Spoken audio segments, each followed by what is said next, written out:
After the shock of losing my mother and blaming myself for my own pain, I buried my true self more deeply than ever before. I hid my light. My life became so stressful at that time that my only goal was to survive.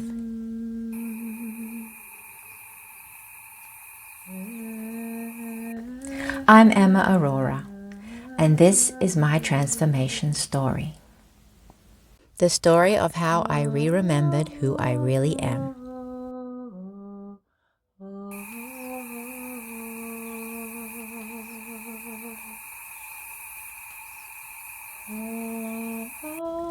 From the age of 8, I lived with my dad and my 2 brothers. And my dad had an anger problem.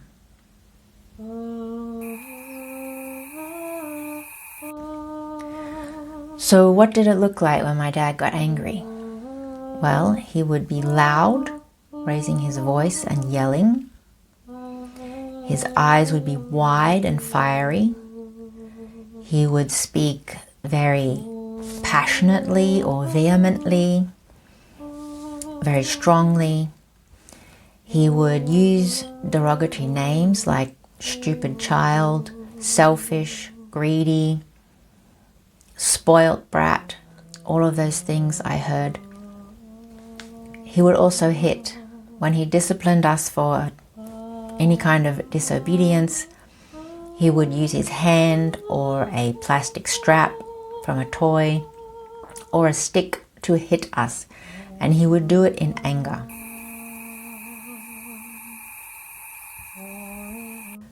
When he was angry, I could always feel a very real and present danger of him becoming physically violent towards me.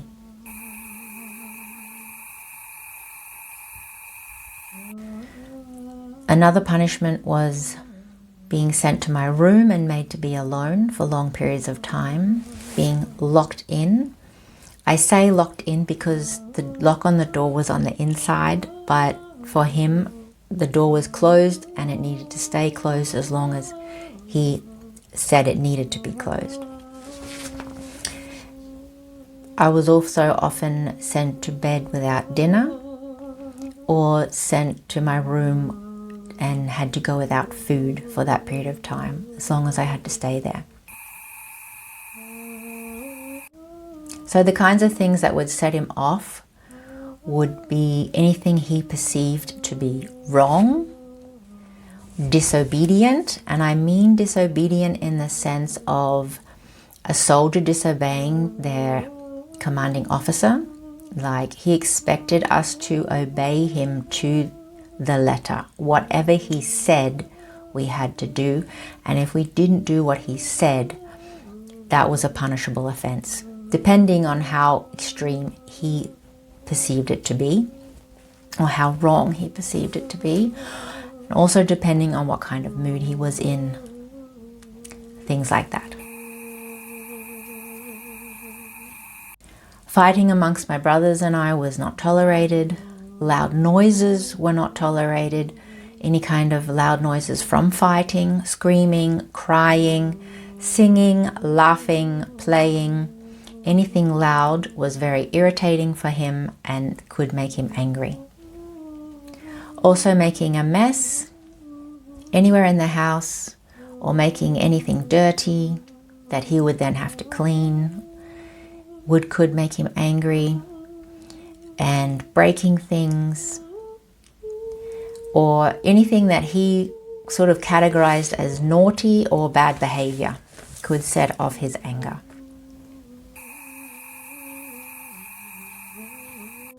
So after my mum had left and I was very upset and I would be very easily hurt and triggered and would cry a lot, he at some point would simply yell at me very angrily from the other end of the house to stop crying.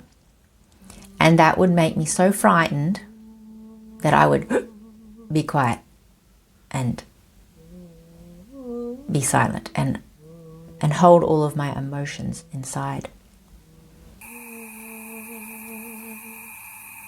I remember one day driving home, my father and older brother were in the front seat, my younger brother and I were in the back seat, and my younger brother and I had a disagreement, or he was teasing me or something, and I got upset and started to be a bit loud about how unfair that was that he was doing. And my father, he reached around the driver's seat and hit me as hard as he could on my legs and looked at me angrily just for a second and told me to be quiet.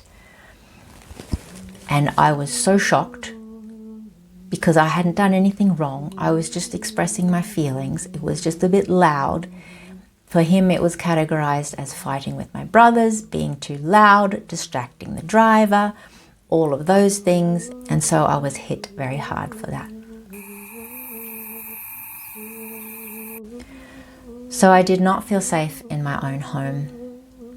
I was always afraid that I would do something that would set him off, or even not do something that I was supposed to do, that could also set him off. I only really felt safe outside. Inside the house was kind of my dad's territory where he had all the say, he had control. Outside I felt more freedom. And with the trees and the animals, they were my only comfort. That was my kind of safe space. I felt a strong connection to nature, especially to the trees. I believe they connected me to memories of when my mother was still there, when I was very young, and I had a very strong connection with her and nature and animals and all living beings. There was this faint memory pulling me to that.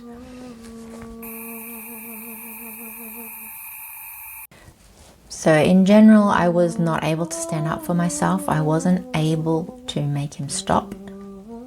There was no reaction to his anger that could make him calm down and stop, that I knew of, could think of, was able to give. Any kind of defense of my actions, for which he's now being angry at me about, would result in him accusing me of talking back to him, which was another offense in his eyes. There was always a very present feeling and sense in his energy while he was angry of him becoming violent, and the more I would react or deny something or defend myself, that would escalate his emotion, his level of rage.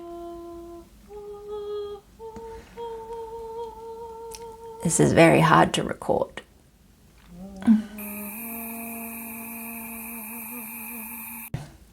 So I tried to be quiet, unseen, invisible, to not attract his attention, to not arouse his anger in any way. And being quiet means not using my voice.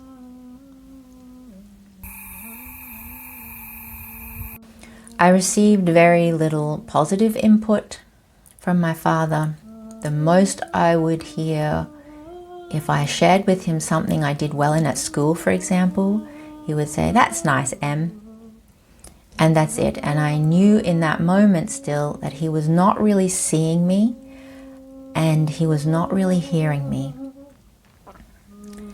And there was nothing I could do to make him really see me or really hear me or praise me.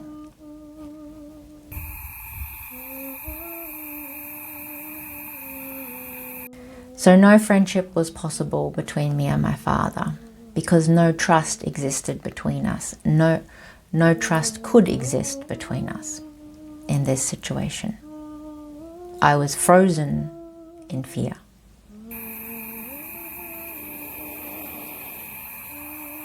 This rage that my father had in his life was not really him. It wasn't really from him, from his heart.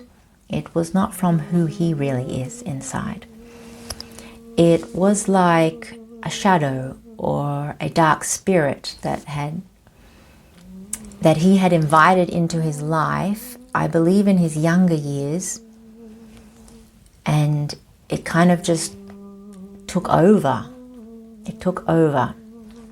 And that doesn't excuse his behavior, but it helps explain it to me, because in recent inner work, I've discovered that I did know my father in a past life, and he was not like this at all. So contact with my mother was limited. She lived 2,000 kilometers away from me. She was still alive, and I had contact with her, but it was not the same. Our relationship was broken. I was allowed to call her every Sunday, Sundays only, because it was cheap on that day of the week. And I saw her for 4 weeks of every year, for many years, but not for the whole time that I was still at school.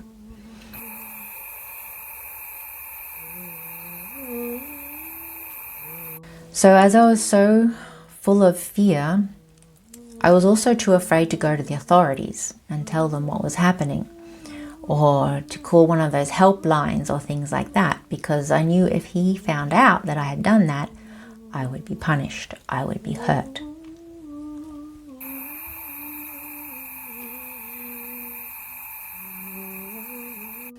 I was genuinely afraid that he would kill me, that he would go that far if he let himself.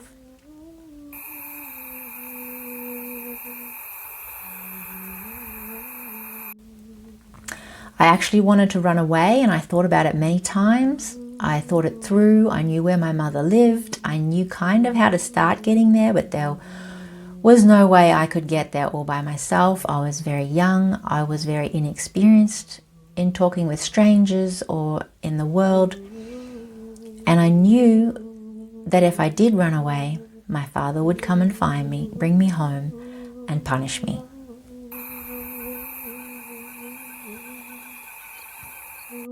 I was also afraid of becoming homeless at the same time and losing everything that I had left to lose.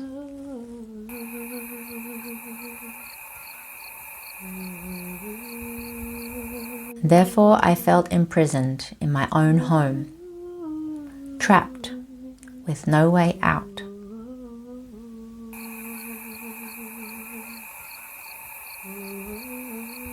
If you're new to this channel, you can check out the rest of the videos in this series by following this link.